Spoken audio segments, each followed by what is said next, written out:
basically 2001, Yeah. from 1992 to 2001.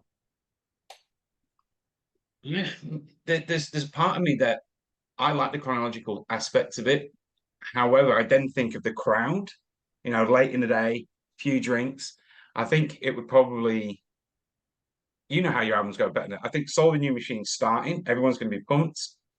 Then I would do Digimortal, and then you have to decide then after it's demanufacture or obsolete. Because I think for the crowd that we'll have, there'll be the two albums that'll be.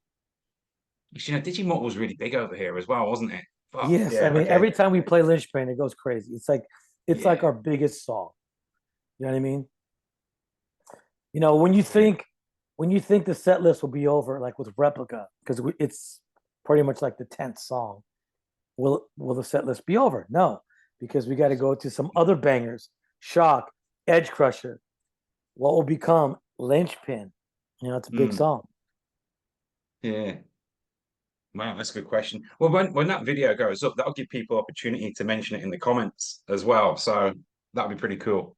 Correct. Um, I'll zoom through some questions then. So, because while you're over here, you're not just doing the Froth and Fury Fest, you're also doing the guitar clinics the day before. Yes. Yep. So what's Yeah. involved in that? On Friday the 8th, Yeah. I will be doing two clinics. Uh, the first one had sold out, so we added a second one at the uh, what's it called? Army. Australian Rock and Metal Institute. Sorry, I had to go through my head to see what Army stand for.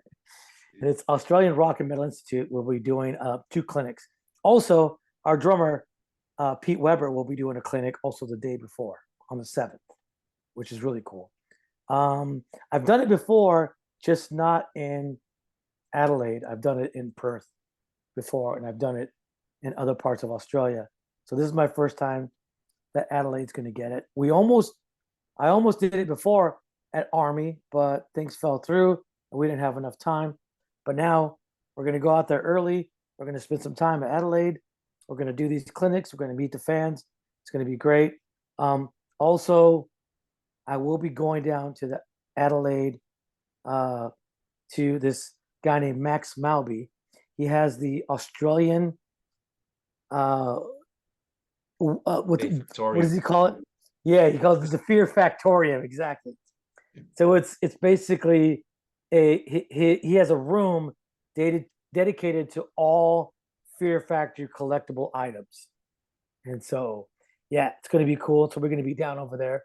Hopefully, he'll open his doors to other fans. I'm not sure if that's going to happen or not, but he does have a lot of stuff that I don't even have. Like none of us have. He has a lot of cool stuff, Yeah. and it's really cool to see. I know Max, yeah, and he Now, showed me he showed me some videos and stuff, but same, I've never been in there, I've never checked it out, but it's yeah, insane. It's like a he's museum. he's got a great collection. He's got guitars. He's got some of the brain and spine stuff that we used on the obsolete tour from many years ago. He Yeah. has one of those in his place. He just has every CD, uh, video game, to movie soundtracks, to laminates, to all these different passes from the past and present. He just has everything, and Yeah. it's really cool to see. He's a nice guy So as well, actually. yeah, super sweet guy. So also when I come down here to Adelaide and I do my guitar clinics, I'm going to be doing songs from my obviously from Fear Factory Records and also from Divine Heresy as well. Nice. Yeah, and it's gonna and I'm also gonna be taking a lot of questions, and I know a lot of people are gonna want to talk about my gear. So we'll talk about my gear, we'll talk about my guitars, my Ormsby guitars, and whatever other questions they want to know, I'll be there to answer. So Will you answer every question? every question.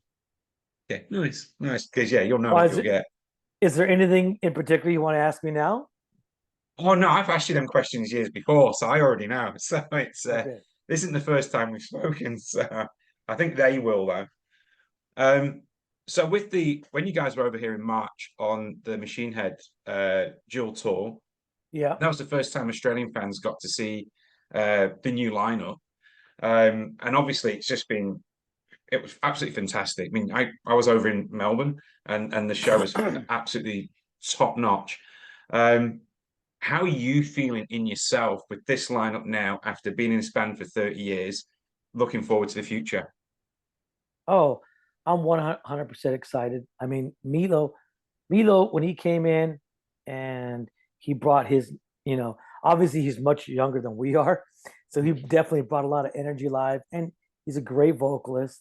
Of course, when he first came, this is the first time he's ever really done this kind of extensive touring.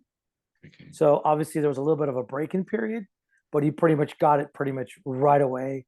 And doing these live shows, just seeing the reaction from people's faces, all the compliments that we got just on how the band sounds, on how Milo sounds. People thanking me for keeping the band going. It feels really good right now. We're in a really good place. We're also working on a new record currently, Nice. and as soon as I'm done with this interview, I will go right back into the studio and start working on new tracks. Um, Milo will be here because he lives in Italy at the moment. So Milo will be here very soon, within the next week, and he's going to be starting doing tracking some vocals and getting things down. Obviously we're kind of still in the demo stages, so he's going to be testing out vocals and seeing how all that works out. And we have a lot of lyrics written, and we can't wait to get into the concept of the whole record. And it's definitely going to be a concept for sure. I mean, that's pretty much what Fear Factory is known for. And technology has gotten further and further and further, has gone further, and it's also caught up to some of the things we were talking about on our previous records. So kind of with a new concept of where all this AI technology is going, it's going to be really fun to talk about when this record comes out. I don't want to talk about it now because I don't want to give away any of the concept, but I definitely want to talk about it when the record comes out. I think it's a perfect time. We have really good titles. It's definitely going to be an exciting record for sure. A lot of energy, a lot of the classic Fear Factory stuff that everybody knows Fear Factory for. All the killer double bass, all of course sick ass riffs. Heavy and melodic, of course, right?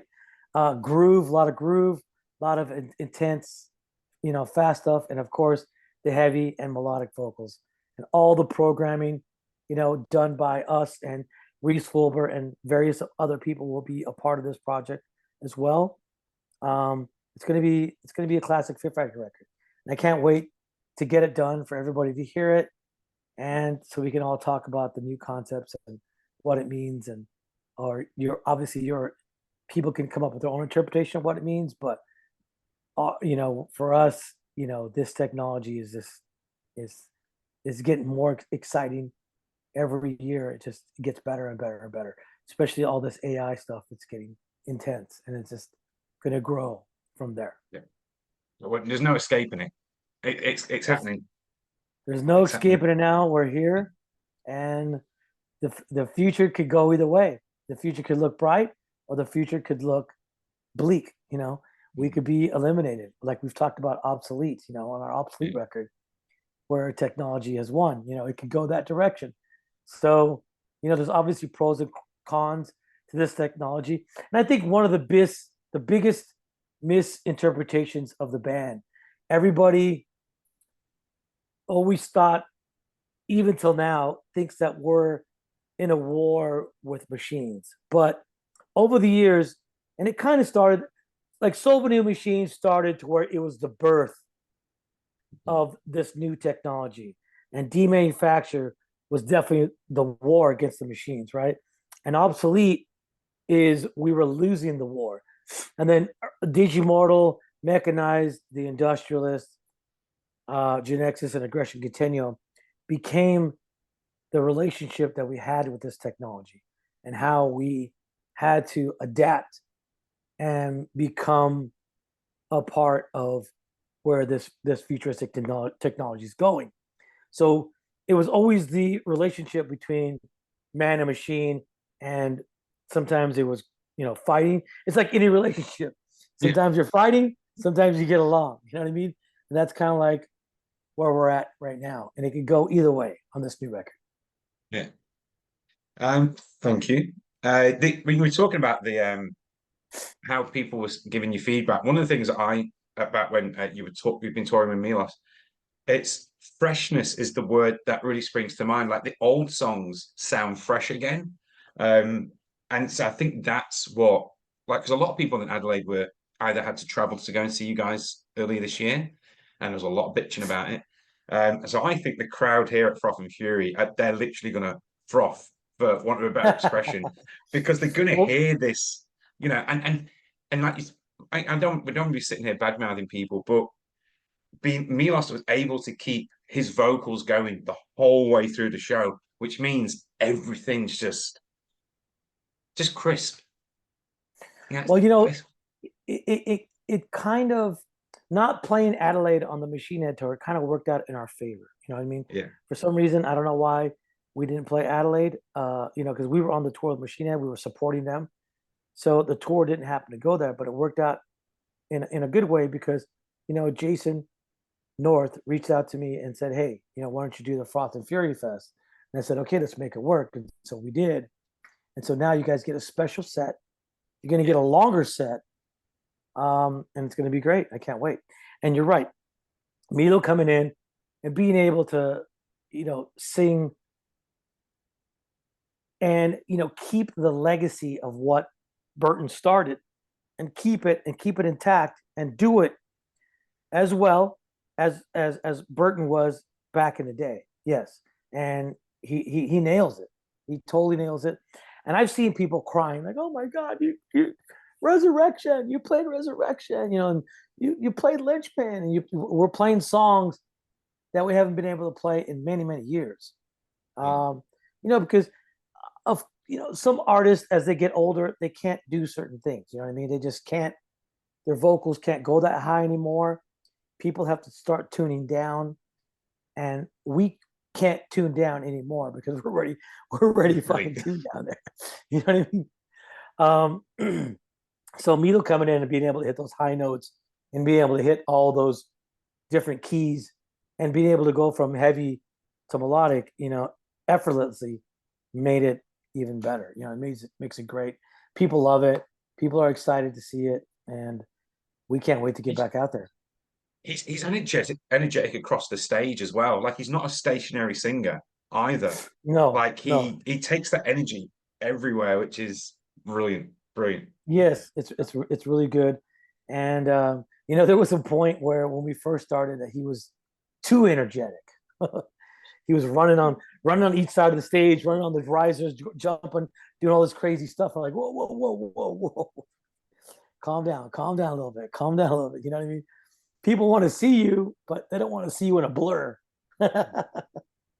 Which would be. Yeah. So So it just comes with learning, just learning, how to be an entertainer and how to entertain the crowd and how to talk to the crowd and all that kind of yeah, stuff. That stuff comes with time, and obviously he got it pretty quickly. He was very excited to be up there.